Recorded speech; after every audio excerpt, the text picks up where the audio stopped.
Apaan tuh? Enggak sih. Mas sorry.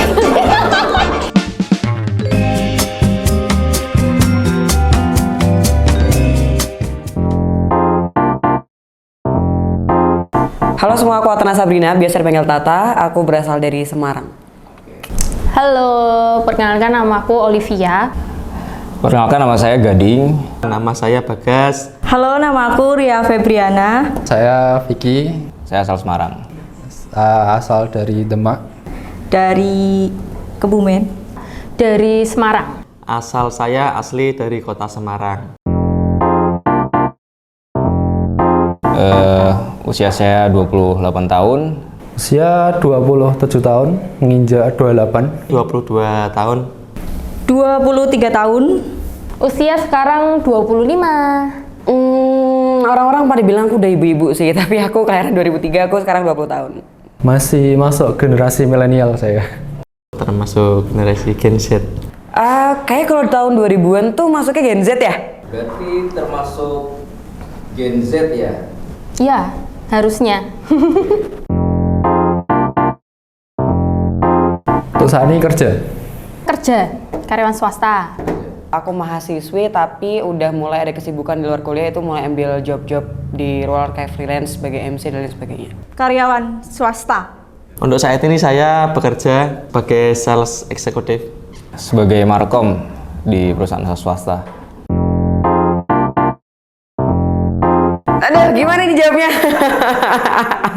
Status bapak beranak satu. Menjalin hubungan. Masih lajang. Single. Masih sendiri. Sebagai milenial ya harus peduli sama lingkungan, karena alasannya kalau bukan kita siapa lagi? Kita kan sebagai milenial, sebagai salah satu penerus generasi berikutnya. Harus peduli. Iya, alasannya ya lingkungan, kamu hidup di lingkungan. Ya kamu harus jaga lingkungan gitu loh. Peduli, harus peduli banget. Karena kalau kita nggak peduli sama lingkungan, keberlangsungan kehidupan manusia, hewan, tumbuhan itu terancam. Harus peduli, karena kan juga masih sama-sama manusia yang hidup di bumi ini. Jadi juga mereka harusnya masih ada niat untuk menjaga lingkungan gitu. Kayaknya nggak harus Gen Z yang peduli deh. Ya ibu-ibu, kemudian anak kecil pun aku harus bilang harus peduli sama lingkungan, karena emang yang nikmatin lingkungan tuh cuma orang-orang tertentu. Kan kita juga kan ya. Jadi kayak kita sebagai pelaku juga harus mulai sadar untuk menjaga lingkungan sekitar kita deh. Bisa mulai dari hal-hal yang kecil seperti Buang sampah pada tempatnya, jangan sembarangan. Air, jangan boros air, itu gampang. Ikut kampanye penanaman pohon. Mematikan lampu atau listrik ketika tidak digunakan. Menggunakan energi terbarukan saat ini, salah satunya dengan menggunakan panel surya mungkin untuk kebutuhan listrik di rumah. memfollow akun-akun di sosial media yang mereka concern tentang isu-isu lingkungan, atau seperti misalnya Greenpeace. Terus ya mungkin kita sebagai Gen Z lebih banyak sharing-sharing gimana sih kita untuk merawat bumi kita biar jadi lebih baik lagi ke depannya.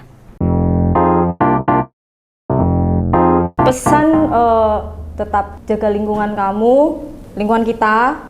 Lebih kompak aja. Yang pertama itu lebih kompak, lebih peduli. Entah itu Gen Z atau gen apalah, itu harus peduli sama lingkungan. Ayolah mulai lebih sadar diri terhadap lingkungan ya. Ya kalau aku bilang sih tadi ya tugas kita untuk sadar lingkungan itu ya memang tugasnya kita, dan kalau nggak sekarang kapan lagi, dan kalau bukan kita siapa lagi. Jadi mulai sekarang nggak harus nunggu orang lain dulu untuk ngelakuin hal baik buat lingkungan, tapi jadilah contoh buat orang lain biar bisa lebih sadar dan juga menyayangi lingkungan.